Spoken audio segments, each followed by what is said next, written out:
I have lost hours, actually days of my life obsessing over my skin, my belly, my legs, my arms, my body, picking it apart, investigating it, staring at it in the mirror, and not in a nice way.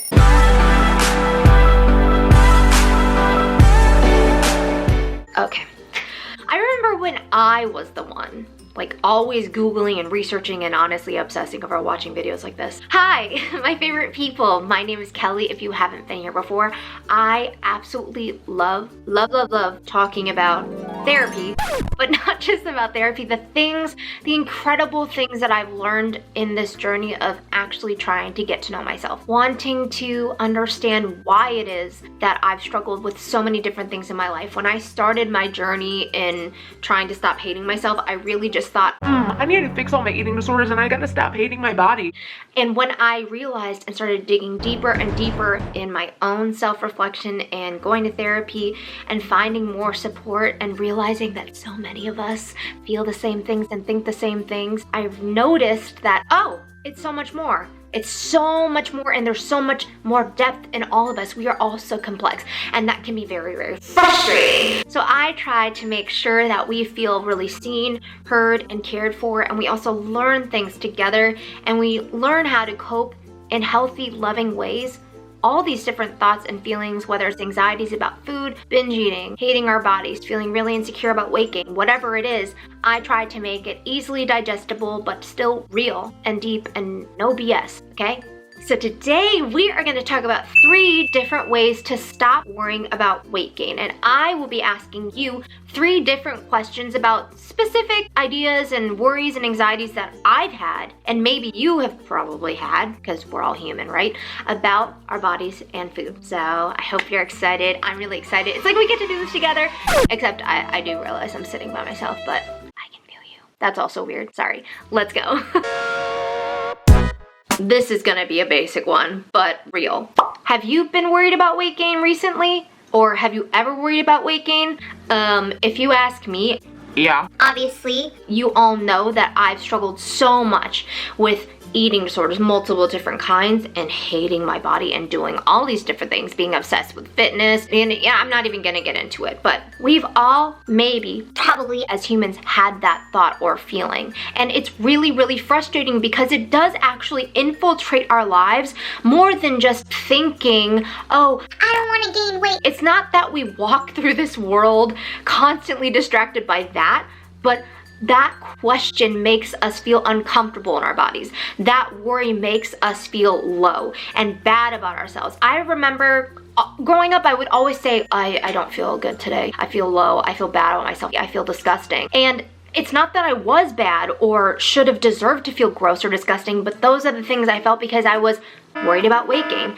It happens so much, and whether I was laying in bed, chilling on the couch, watching a movie, scrolling on Instagram, trying to get work done, hanging out with my friends, it really didn't matter because that really was something that I couldn't come to terms with and realize that that was a way that I'd cope with other stresses. But we are gonna specifically tackle how to care for yourself when you are constantly thinking about weight gain and your worry of gaining weight.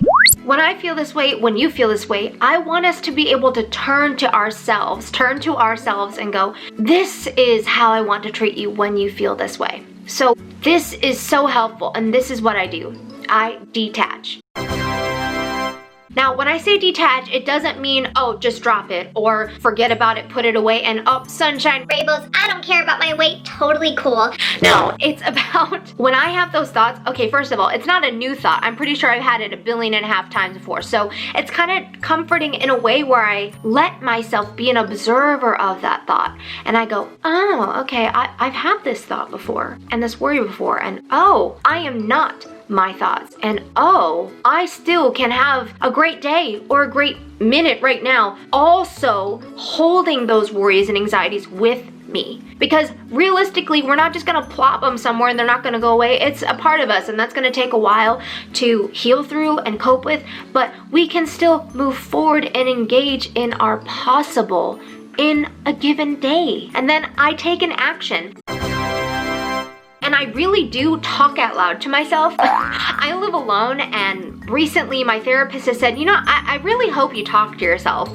So you realize like you're present and you're real, which is very hard for me. Obviously, that's why I've had so many struggles and coping mechanisms and eating disorders and behaviors, because being really present and real is obviously the goal, but it's very intimidating. So what I've been trying to do lately is say out loud, okay, Kelly, this is what I want you to do for yourself. Okay, blank, insert your name here. I know that you're worried about weight gain. I get it. I'm holding you. And I know that you have the ability and capacity to build this inner strength and seriously, like psychological resilience to go on with your day while still having these feelings. Once again, when we detach, we become the observer of the thoughts and we allow these thoughts and worries to exist while moving forward and engaging our possible that day. Second question. Oh boy. Have you been body checked? Why am I doing a 1? Have you been body checking recently, and have you ever body checked? So I actually never heard this term until I was really active on social media, but I've obviously done it. Body checking is just, for me at least, I have lost hours, actually days of my life obsessing over my skin, my belly, my legs, my arms, my body, picking it apart, investigating it, staring at it in the mirror, and not in a nice way. I wasn't like, ooh, I wonder. I was like, ew, change this. That's a real thing, and it's really, really sad. But what I hated the most about that is how much it distracted me from the world. And I think that's a lot of the reason why I did it. It was something to fixate on, and there were a lot of other things going on in my life that were really chaotic and sad, and I'm a kid, so I don't really want to deal with that. And I just started learning how to do the body checking and self-hate and body hating, and it's okay that that happened because it's not your fault, and we're going to learn how to once again detach and take an action so that you can move forward with your day and engage your possible. You deserve to still have a good day even if you're really, really struggling with body checking and wanting to pick yourself apart. So remember when I mentioned detach earlier? We're going to also detach. And in this situation, the first and hardest step is to physically move a little bit away from that mirror. We're detaching from the action and that behavior that's perpetuating the thing that we don't really want to be doing, but it's so hard to stop. The anxiety and the stress is moving us more into that behavior, but it doesn't feel good. So we can physically remove ourselves from that situation, and we can coach ourselves with kindness and love and warmth and think, I do have the psychological strength and flexibility to deal with this. And it's not always going to be this intense, and it's not going to be as easy to move away. And that's where that flexibility comes in, to then be able to determine and ask you can ask yourself, what is the most effective thing that I can do in this moment? And remember when I just said that my therapist told me that I need to talk to myself? So I do. I ask myself aloud, and it's really hard to get to this point. This has been years of practice, and it's not going to take you years. I'm just saying that mental health stuff in general is a practice, and that's okay. That's why I say that, not to discourage you from trying, but to encourage you that if it's hard, don't stop. It's worth the effort. So out loud, ask yourself out loud so that you can hear yourself. Do I really need to change my body today? Do I really need to change my body to feel better? Your answer might be, probably is, yeah, and that's okay, because that's an automatic thought, and I get it. But now instead I answer also to myself with action. I take an action and I also say out loud, Kelly, let's put on a comfy outfit, because if you're feeling uncomfortable in your body, you probably don't want to wear something that's making you feel uncomfortable. And then let's let that be the biggest first step. That's a big step, right? Changing clothes, it can be intimidating. Then you can also give yourself options. Okay, I'm in a comfy outfit. I can go for a walk maybe. If a walk's too intimidating, you can just step outside your door and take a fresh breath of air. That's more than enough. And the key here is this. When we do something to move our bodies, we're not doing it to work anything off. We're not doing it to burn something off. It's moving your body and knowing your body is worth moving and engaging with, and you being with your body, and it is beautiful and enough, and you deserve to engage with it. Like I said before, engage with your possible. It is so possible for you to be body checking for hours and then detach, not put your feelings in garbage, but detach and say, oh, I notice I'm doing this, and then take that action. Show yourself. You know that you can find a way to be a little less mean to your body today. Last question. This is hard to do, okay? I've been practicing it for the last 5 seconds. Last question. Last question. Have you been distracted or preoccupied by negative thoughts about your body? Have you? I'll ask myself so the spotlight's not on you. Yeah, yes.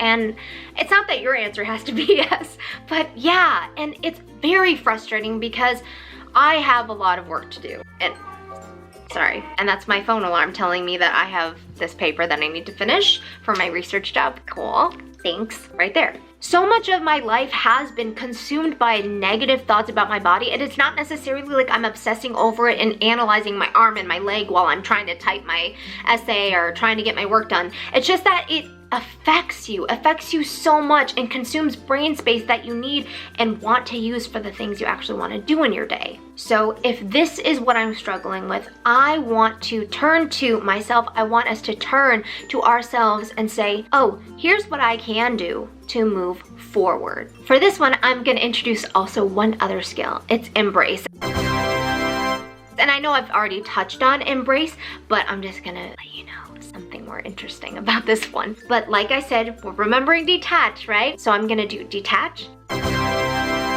embrace, action. In this situation, I can detach by noticing and observing, oh, even though these negative thoughts about my body are all consuming and making me feel very stressed and wanting to procrastinate this work that I have to do, I am noticing that I'm no longer living in alignment with my values. And what I want to do is live more intentionally, do things more intentionally, and feel more present and engaged. And my values are being a good employee. My values are meeting my deadlines. My values are doing good work and being proud of myself. And you deserve that same thing. You deserve to actually go for the goals that have true, deep meaning to you and the things you really desire. Go for them. You deserve that. And even though your thoughts are all consuming, it doesn't have to get in the way of all your goals and dreams. So to embrace. These two questions are so juicy and real and so helpful. The first one is, do you think that these anxieties have to fully dissipate for you to actually get done what you want to get done? Do you think that these worries and anxieties have to fully be gone for you to be able to live the life you want? Do I hear a no? Okay, cool. And the second is, do you feel like these anxieties and worries shouldn't exist and should go away for you to live a normal life and be like others? Oh, that was me. And still, I often say that. I'm like, oh, why am I not like everyone else? Why am I like this? No one else is like this. Well, you and I are vibing on it probably. Maybe you're thinking I'm totally not relevant to you, but I think a lot of us do feel that way. So then, action. Grand finale for this one, like my therapist always makes me do. Well, not makes me, wants me to do. I say out loud, okay, you deserve to have compassion for yourself for feeling all these feelings. And you are going to be able to, you want to submit this. You are going to be able to, while you still feel all of this, because you're going to be proud of yourself. So we will work on this while still feeling really down and stressed. And we will engage our possible while still feeling these feelings. I know it's easier said than done, and that's why I talked about it to you and kind of broke it down into these steps, because damn, it is not easy to just be a human, and especially when you're struggling with body anxieties, worries, and all the other food worries and whatever the heck it may be, and all the other things you have going on in your life. I don't want things to get in the way of you being able to just have a decent day. And then maybe if you have enough decent days, you'll have a decent life. And you realize, oh, I can do this. I can really engage with myself and life and be present and love it. I really hope this video helped. Please leave a comment if it did. I would love to hear from you and know if you've ever experienced any of these things, if you've ever felt these questions, felt any of these things, if you've been asking yourself these questions, and if you practice any of the detach, embrace action, and I will see you in the next video. Bye.